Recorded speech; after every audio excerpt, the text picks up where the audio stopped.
Praise God, a blessed day. Welcome po sa ating Divine Connection Short Edition. Narito po tayo sa lugar ng Judah Event Center dito po sa Baras, Rizal. At kung mapapansin po natin, yung pong magandang kapaligiran, huni ng ibon, napakatahimik sa lugar na ito. Pero in the back of our mind ay meron pong giyera pa rin na nangyayari sa Israel.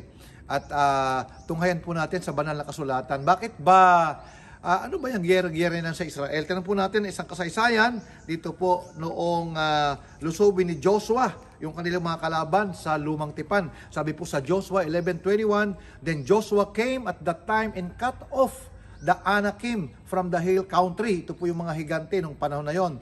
From Hebron, from Dibir, from Anab, and from all the hill country of Judah, and from all the hill country of Israel, Joshua utterly destroyed them with their cities. There were no Anakim left in the land of the sons of Israel, only in Gaza.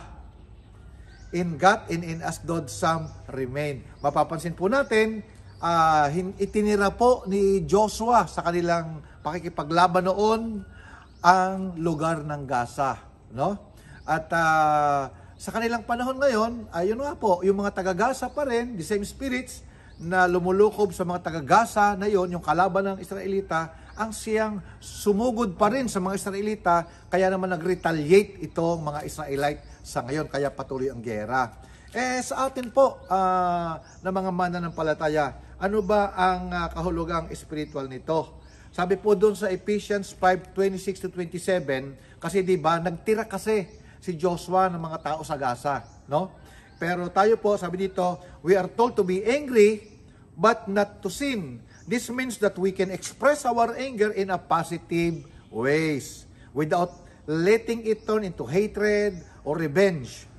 We are also told in James 1:19-20, James 1:19-20, to be slow to anger, which means that we should think before we reach in moments of frustration or rage. So, huwag ho tayo magtira ng anumang galit, ng anumang kapaitan o nagiging bitterness sa ating puso at buhay. Kung papaano sila Joshua ay itinira yung Gaza, yun nga po, nag-resurrect. Ano? But tayo, isuko na ho natin sa Panginoon lahat-lahat ang mga bagay na marumi sa ating puso, sa ating buhay, at ang Panginoon, kaya ho itong linisin ng Panginoon upang hindi na ho maapektuhan ang ating buhay. God bless you.